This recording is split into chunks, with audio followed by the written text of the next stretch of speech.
Azərbaycan indi başının üstünü bacarıqsız həkimin kəsdirdiyi xəstəyə oxşayır. O xəstəyə ki, bərk zədəlidir, halı özündə deyil. Zədəni də ona özgəsi yox, elə başının üstündə duran həkim yetirib. Həkim acizdir, o nə edəcəyini bilmir.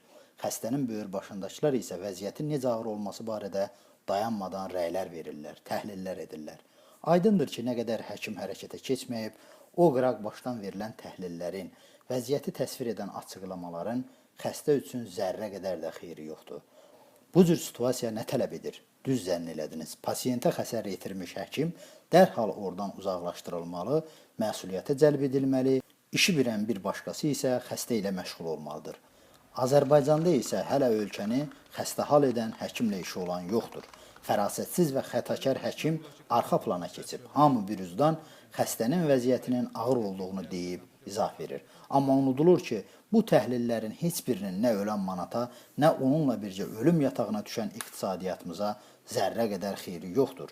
İndi vəziyyətin ağır olduğunu bilmək üçün heç mütəxəssis olmağa, dərin fikrə dalmağa da ehtiyac qalmayıb.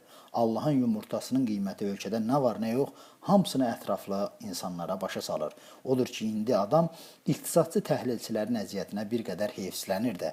Prinsipcə onlar heç yalan da danışmırlar, doğru təhlil verirlər. Ancaq nə qədər ki, lap siftədən dediyimiz qabiliyyətsiz həkim xəstənin başının üstündədir, nə özü bir şeydir, nə də başqasını etməyə qoyur. Bax, o vaxta qədər bizə qalan çənəmizin ağrısı olacaq. Daha aydın danışmağa çalışaq.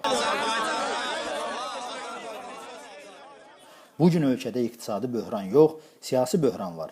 Ölkə bugünə yarıtmaz idarə etmənin, kör-kobud siyasətin nəticəsində düşüb.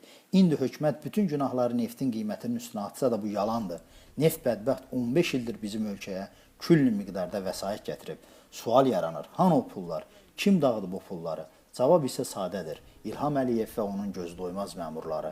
Bu komanda indi öz pasiyentinə xətər yetirən və onu sağaltmaq gücündə, qabiliyyətində olmayan həkimdir. İndi Azərbaycan ziyalısının, fəhləsinin, təqaüdçüsünün, gəncinin vəzifəsi onu bəlaya, dərdə salan həkimdən, hakimiyyətdən xilas olmaqdır.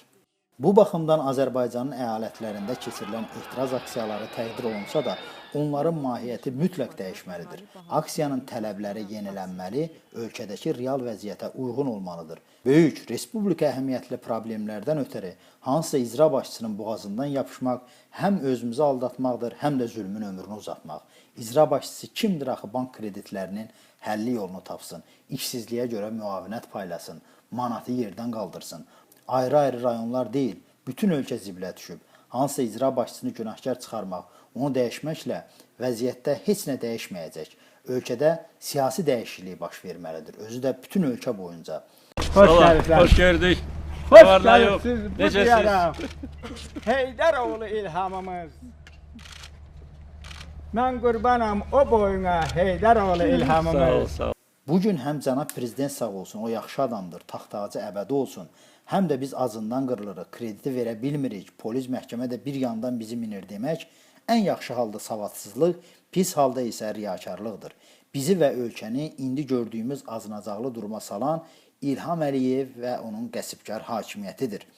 Nə qədər ki, xalq bu sadə həqiqəti gür səslə deməkdən çəkinəcək, nə qədər ki, insanlarımız problemi öz adı ilə çağırmaqdan qorxacaq, o vaxta qədər böhran bizim əziz qonağımız olaraq qalacaq. Böhrandan çıxış yolu 25 ilə yaxındır dövlət kürsüsünü zəbt edənləri kəmal-i ehtiramla pensiyaya yollamaqdır.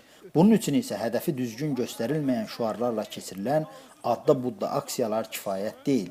Dəyişiklik istəyən qüvvələr, insanlar mütləq təşkilatlanmalı, dinc mübarizə metodlarına sahib çıxan müxalifətə qoşulmalıdırlar.